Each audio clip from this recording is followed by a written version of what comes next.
Hey guys, Myles here at Tactical Hyve, and in this video what I want to cover is 5 ways you can manage your recoil and muzzle flip better so that you can shoot faster and more accurately. Now before we start, it's very important to differentiate recoil from muzzle flip. Often a lot of people think they're the same, but they're actually different. Recoil is that rearward movement or the rearward force caused by a gunshot. So it's you shoot, bullet goes this way, recoil actually happens in the opposite direction, okay? And so muzzle flip is a product or the result of recoil. So recoil sends the slide back, and because of this also the muzzle flip happens. So muzzle flip is this, all right? Where recoil is the rearward force, okay? So that's why these tips are revolving around both managing recoil and muzzle flip. All right, so now that we have that out of the way, let's dive right into the tips. All right, so the first tip to managing recoil is having a forward center of gravity. If you've watched some other videos with myself as well as some other of our subject matter experts, they talk about having a forward center of gravity. And I'm not gonna dive into that much. I'll put a link to one of the videos where we describe that, but I did want to talk about how recoil, again, is that rearward force towards your body after you take a shot. So you need to be able to combat that. So having a forward center of gravity is more than just leaning, all right? Leaning alone is not going to do it for you, all right? Having a staggered stance alone is not going to do it for you. If you want to take rapid fire shots and manage that recoil, okay, so that's that rearward force, and you want to be on target faster so that you can take shots faster, follow-up shots, you need to have a forward center of gravity. Now, the amount of forward center of gravity that you have is going to depend on a number of different factors, all right? So it'll depend, for instance, on the gun you're using, okay? Is it modified? What kind of gun is it light? Is it heavy? The caliber of the gun is very important too. I'm shooting a 40 cal right now, so the recoil is much more than, let's say, shooting a 9mm. Other factors to consider, for example, are going to be someone's size, right? If they're a 300-pound muscle-bound person and you're shooting a 22 caliber, well, you can stand up straight, no problem, right? But in order to manage that recoil, which pushes you back, you need to have a forward center of gravity. How much? You need to figure that out because of those variables. Depending on all those variables or a combination of them, for example, for me, I'm shooting a 40 cal and I'm very light, okay? I need to get right about here for optimal performance, all right? For some people, all right, depending, maybe they're shooting a 9mm, and if you're, let's say, a 300-pound muscle-bound person, you might be able to do this, okay? But you need to find that happy balance. And you also have to understand that, let's say you were shooting a 9mm, now all of a sudden, let's say you pick up a 45, if you were used to shooting a 9mm like this with no problems whatsoever, and now you pick up a 45, things might change, okay? So the difference here is you need to understand the balance of that forward center of gravity. So that is the first tip. You want to make sure that when you take your shots, rapid fire shots with your pistol, to manage recoil, you need to be able to balance out that rearward force. And the only way to balance it out is by having a forward center of gravity. If you stand up straight like this, you don't have anything pushing against the recoil or balancing out. If you just lower your center of gravity, that lowers your center of gravity. It doesn't balance the recoil, all right? So that is the first tip in managing recoil better. And just to drive in the point, I'm going to show you exactly what it looks like. So I'm going to load my gun here, and what I'm going to do is I'm going to stand just with a staggered stance with my body straight. I'm going to shoot rapid fire. Now look at my shoulders here, okay? I shot, what, 5 or 6 shots and see how I moved back, all right? That's because I do not have a forward center of gravity. So if you want to shoot optimally, now take a look. I'm going to lean forward here, forward center of gravity. I have a staggered stance. I have a lower center of gravity, and take a look here. My body doesn't move. All right, I go right back. So what does that mean? I can take more accurate shots sooner. So the first tip, have a forward center of gravity to better manage your recoil. All right, so the second tip is not about necessarily managing recoil. It is now about managing the result of recoil, which is, I already talked about, muzzle flip. So recoil happens, slide goes back, muzzle flips, right? And I've discussed this in other videos, and you probably have heard this many times as well, but let's reiterate it because the topic of this video is managing recoil and muzzle flip better. So we talked about how in past videos, and I'll put the link as well also so you can watch it. If you have your grip low on the pistol grip like this, right? Where there's a lot of space here from your support, your firing hand web, okay, the web of your hand, from your beaver tail or the tang, all right? Then there's going to be a lot of room for muzzle flip. So what you want to do is get your grip really, really high on the beaver tail, all right? Or the tang of the pistol, really, really high, all right? So that decreases the amount of space where the gun can travel. So if it's right here on the web of my hand, there's less space. Now notice, if it's like this, there's all this space here. So very, very simple here. You want to get this nice and high. So I'm just going to show you exactly how it looks like. I'm going to do this, a few times wrong. So take a look at this space here on the in the grip here that I have here with my firing hand, and take a look at how much the muzzle flips here. So I'm going to get here to this position and take a look. All right, so notice how that muzzle really goes up. Now take a look at what happens when I get this nice and high here and combine it with all the other elements of the grip. Okay, so much, much less. So keep that in mind. The second tip is get really high on the beaver tail, the tang of your pistol, and that's going to help you manage muzzle flip better. And now the third tip to manage muzzle flip, again, the result of recoil, is going to be focused on your shooting hand and where the pressure should be. So a lot of people, they might describe gripping the gun, just squeeze it as hard as you can. And that's fine, but I want to focus on specifically where that pressure should be. And through explaining where that pressure should be, you'll understand how this will help you manage muzzle flip. So when you're holding a pistol, okay, the pistol grip here, you don't want to just necessarily grab it just like anything and use the bony tips of your finger, your fingertips, for example, here. All you want to do is treat it like a C-clamp.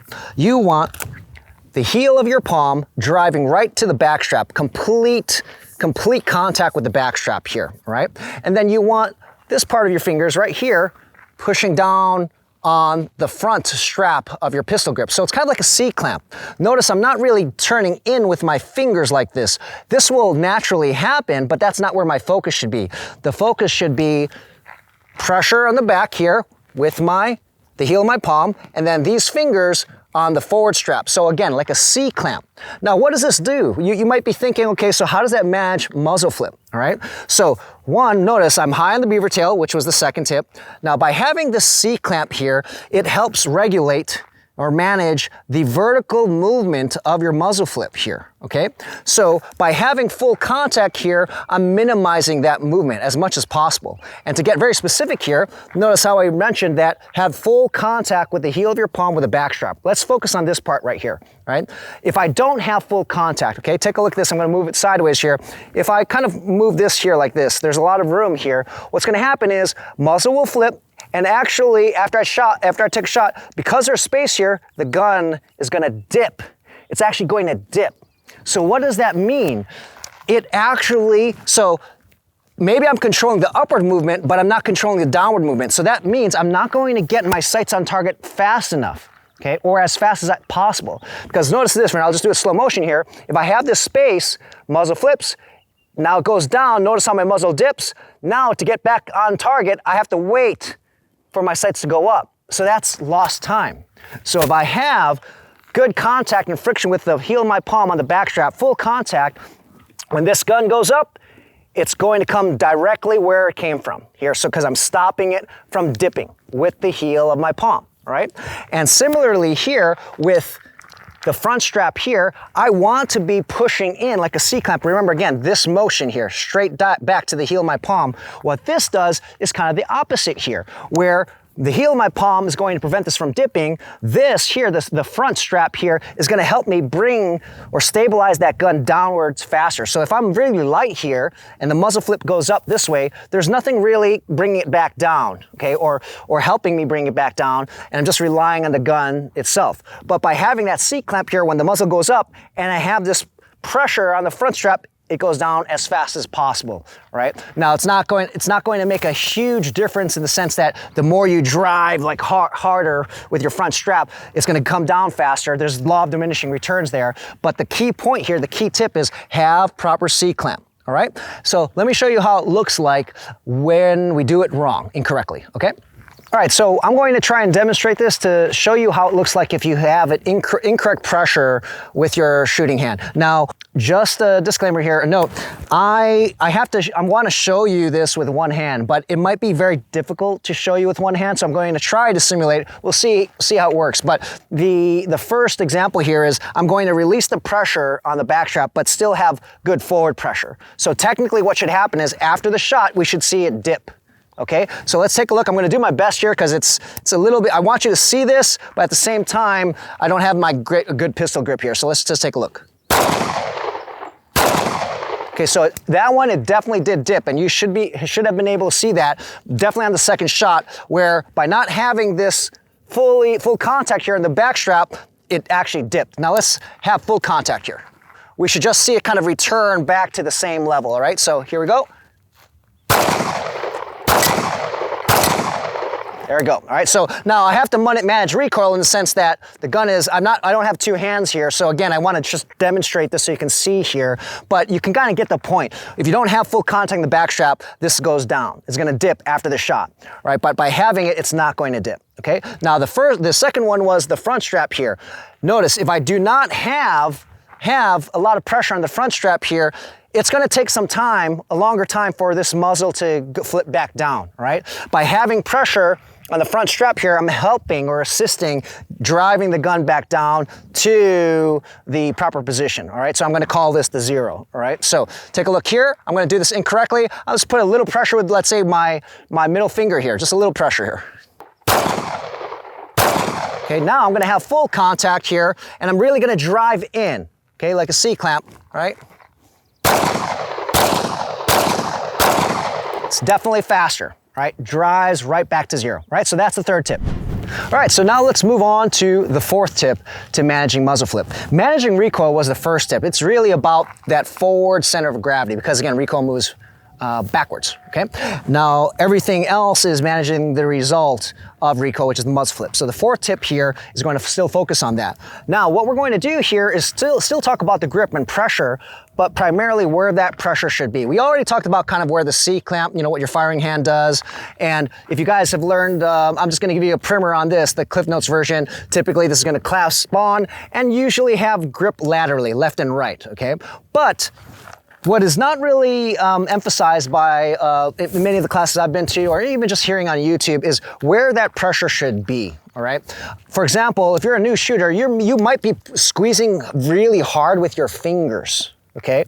And by squeezing hard with your fingers, you may have noticed this. Let's say you squeeze hard with these fingers, and especially if you do mixed martial arts, grappling, look what's gonna happen to my grip. If you squeeze really hard, it opens up this grip, okay? And you lose that consistency to battle muzzle flip and recoil properly, all right? So the pressure to battle muzzle flip really is not in the fingers. Where you should put all of your pressure, all that is right here. Both hands, okay? Clamping down together. The pressure wants to be squeezing in the back here. You definitely have to have pressure in the front and everywhere else, okay? That doesn't go away. It doesn't mean that you get rid of pressure around the pistol grip. It just means that most of your pressure is in the rear, right? Why is it in the rear? We're talking about muzzle flip, right? That movement, that energy is going to go right into the rear here. And so I need a solid grip here, right? Where it stays consistent, it doesn't break apart. Every time it breaks apart, I end up opening up the grip. There's movement, there's a place for recoil, that energy to flow when there is movement, so, or when there's space. So that is going to lead to inconsistency in your shots, okay? Now, this is if you're using a standard pistol like this. Now there's a lot of sports shooters these days, there's the opposable grip where they're using a gas pedal. I'm not gonna dive into that because it's mainly seen in the competition world where, you know, you can get away with a grip like this with space here because of the device they're using, all right? But if you're using a standard pistol like this with no gas pedal or things like that, then you want a good consistent grip, okay? And so by having the pressure here in the rear, you are going to, more pressure on the rear, you're going to maintain that consistent grip. The grip is not gonna come apart, okay? And you'll have all of your pressure, your strength here to battle that muzzle flip. Okay, so that is the fourth tip. You wanna make sure that you're not squeezing, putting most of your focus on your fingers or anywhere else. It should be here in the rear so that this stays in contact. If you take a look at this, see this right here, I'm not even gripping with my fingers, but this is what I want because this is where you manage muzzle flip. That gun's gonna come up. If I have a solid foundation here in the back, you're going to do your best to battle muzzle flip.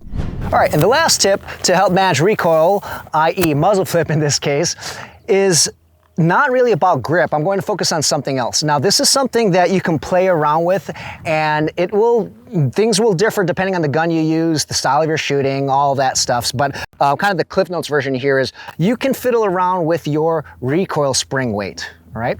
Now, if you have, so every gun has a recoil spring, okay, that regulates the slide here. It's being pushed back or putting back in position because of a recoil spring. And what this does is that these different weights of recoil springs will regulate the energy of that muzzle flip, how fast the slide's going to go back, how fast it's going to move forward, and that is going to affect your muzzle flip. So let me kind of show you real quick what I mean here. So if we have a heavy recoil spring, okay, what's going to happen is when muzzle flips recoil happens, that recoil spring is going to really push this slide forward with a lot of force. And what this is going to do is it most likely will make your gun dip. Okay, we have a video on this as well, which I'll leave a link to. And so that is going to affect your control of the gun, right? Now imagine if you had a lighter spring, for example, when you take a shot, recoil happens, muzzle flips, and because it's lighter, when it slides forward, it might end up exactly where you want it. Okay? Now, so that is a way you can help battle muzzle flip using just changing parts in your gun. Right now, there's much more to it. There might be some tuning that you need to do, and depending on the gun that you use, right? I'm not just going to say that just doing this will overnight you're going to have better muzzle flip control, but overall it can help. Another thing to keep in mind is this. You can rely, you could use different springs, recoil springs, things like that, weights, but over time, if you shoot a gun, let's say you're noticing dip, you are noticing dip all the time, right? A lot of people automatically go to changing gun parts, which is completely fine. Let's say in the competition world, that's what many do, and that's what I do as well, right? But you also can get to the point where you do not need to change the parts because you now can manage that dip by having more pressure with the heel of your palm, which was one of the tips we've already discussed. So if you already notice that your gun is always dipping, well, that means just put more pressure with the heel. So now every time you take a shot, it's really meeting a solid wall. So just keep that in mind. You don't necessarily have to change the recoil spring. The reason why I'm saying this too is sometimes, depending on the guns you use, sometimes guns can be finicky. The more you mess around with the parts, the internal parts, it becomes less reliable. So just keep that in mind, all right? So a lot of people who are into competitions, as I mentioned, will fiddle around with their guns because their guns are like race guns. This is a race gun, right? So, you typically are modifying a lot of things and tuning a lot of things after every time you shoot it, right? So just keep that in mind. It can help, but you do not need to rely on it. Through technique, you can battle that dip, but it's an easy way to help out as well. So there you have it, guys. 5 ways or 5 tips to manage recoil and muzzle flip. I hope you guys like it. They really do work. Put in the practice and you'll see a difference. If you guys like the content, want to see more of it, please like, subscribe, leave a comment, and we'll see you guys next time.